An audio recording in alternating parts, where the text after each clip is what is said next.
আজ আমি south Indian pakora কারি বানাচ্ছি। কারি রাইস খেতে এতটাই ভালো লাগে যে এক বাটি কারি আর তার সাথে যদি রাইস থাকে তাহলে আর অন্য কিছুর দরকার লাগে না।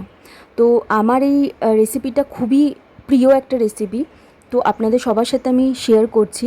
রেসিপিটা পুরোটা দেখার জন্য আপনাদের সকলের কাছে আমার অনুরোধ রইল।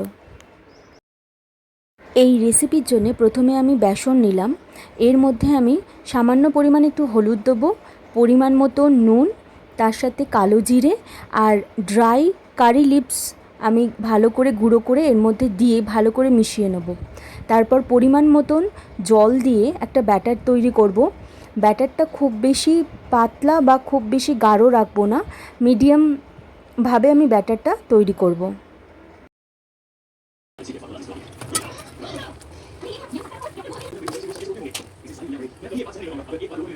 ব্যাটারটা তৈরি হয়ে গেছে।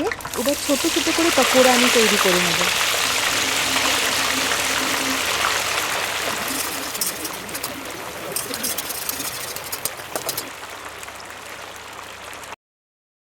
পকোড়াগুলো তৈরি হয়ে গেছে আর এগুলো কিন্তু খুব ক্রিস্পিভাবে তৈরি হয়।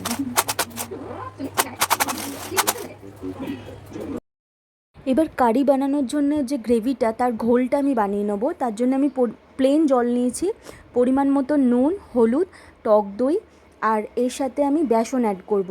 বেসনের পর গুঁড়ো করা ওই ড্রাই কারি লিভস সেটা দিয়ে আমি ভালো করে একটা ঘোল তৈরি করে নেব। এবার সামান্য পরিমাণ তেলের মধ্যে আমি শুকনো লঙ্কা, কারি পাতা আর সর্ষের ফোড়ন দিয়ে আমি যে ঘোলটা তৈরি করে রেখেছি সেটা এর মধ্যে আমি দিয়ে দেবো। কিছুক্ষণ ভালো করে নাড়াচাড়া করলে ঘোলটা একটু গাঢ় হয়ে যাবে। দেখুন ঘোলটা কীভাবে গাঢ় হচ্ছে, বেসনটা আস্তে আস্তে গাঢ় হচ্ছে। এবার একদম ধিমি আঁচ করে পরিমাণ মতো নুন দিয়ে আমি 10 মিনিটের জন্য এটাকে ফোটাবো।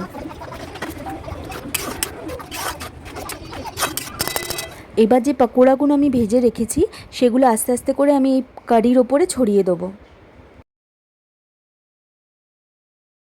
এবার এর সাথে আমি বেশ কয়েকটা কাঁচা লঙ্কা দিয়ে দিলাম। কাঁচা লঙ্কাগুলোর জন্যে কারির টেস্টটা খুব ভালো আসে আর খাওয়ার সময় ভাতের সাথে এই কাঁচা লঙ্কাগুলো খেতে কিন্তু খুব ভালো লাগে। 10 মিনিটের মতন ফোটানো হয়ে গেছে। এবার আমি সর্ষে, কারি পাতা আর শুকনো লঙ্কার ফোড়ন তৈরি করে এর উপর থেকে আমি আর একবার ফোড়ন দেবো।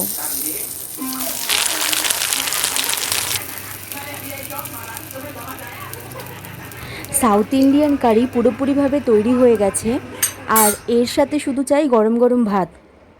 কারি রাইস খেতে আমার দারুণ লাগে। তো এই রেসিপিটা আমার খুব প্রিয় এবং সেই কারণে আপনাদের সাথে আমি এটা শেয়ার করলাম যে কত ইজিভাবে এরকম সাউথ ইন্ডিয়ান কারি আমরা ঘরেই বানিয়ে নিতে পারি। আর গরমকালে তো দুপুরের ভাতের সাথে মানে এই কারি যদি থাকে আর কিচ্ছু চাই না।